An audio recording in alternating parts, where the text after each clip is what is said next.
Chase Lee Hockey with the blue futon, out of the box or out of the wall, whatever you want to call it. We have Antlers. Have I seen this movie? No. This was delayed for almost 2 years because of the pandemic, but I finally got to watch Antlers on DVD. Let's find out if these antlers should grow.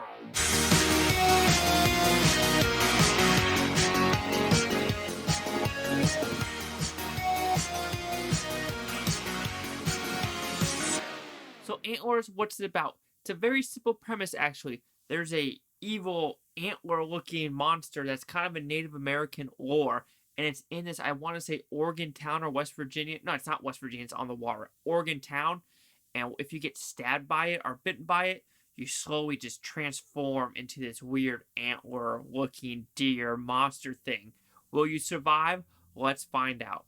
So if you know anything about the director Scott Cooper, everything he does, Out of the Furnace, this, Hostage, I think the one with Christian Bale, all of his movies has his underlying message. So I had to figure out what it was. This one was opioid addiction in America, as well as other, sucking materials from the earth. You want to put it that way. And that's why this antler monster is out in the open, ready to kill people. That message at the very end, I don't know if I understood or I connected with it.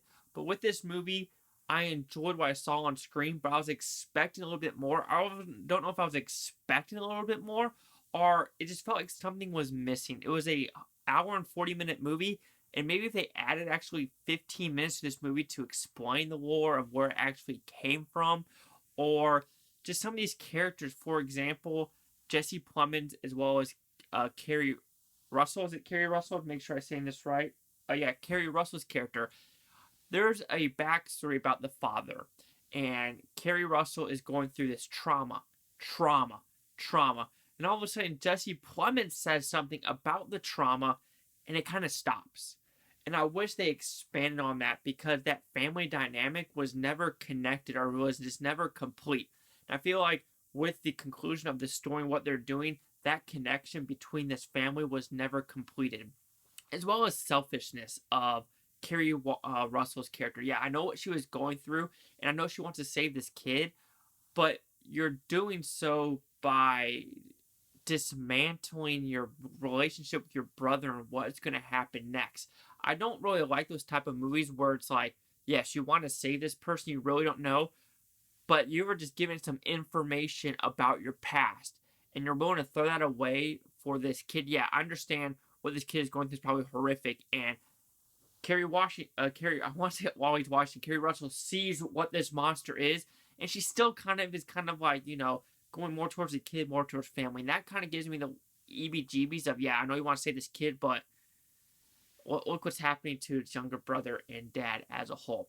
I mean, the cinematography is great in this movie, as well as the special effects. I love the gore in this movie of they actually showing it. The antlers coming out of the mouth, the thing of the body being ripped up, and the actual gore of ripping people apart.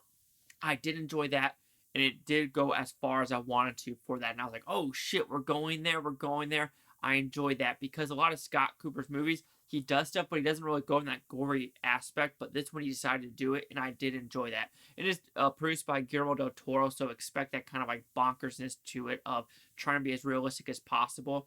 But overall, I think Antlers, it's underwhelming for some reason. Like, it goes to the story you want to know, but I just feel like I wish I knew more about this Antlers character. It just kind of is like there in the beginning through this tunnel, and I don't know why it's in this tunnel. Maybe I missed it as a whole, but I was watching this movie through and through, and I know there's a Native American like police chief that's off the force, and he kind of tells the story of this Antlers character of why he's doing it. But I just want to know, why is he in that tunnel in the beginning? They really don't explain it. Like I said, they don't explain the family dynamic, and those are two big issues I have with the movie.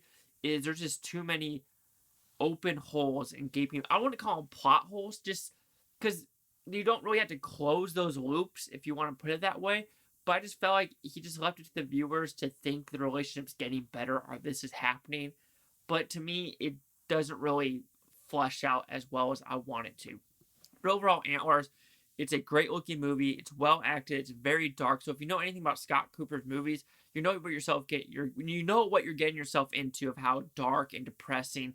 These are not fun movies to watch. Like I said, I like the gore, the acting, the atmosphere, everything.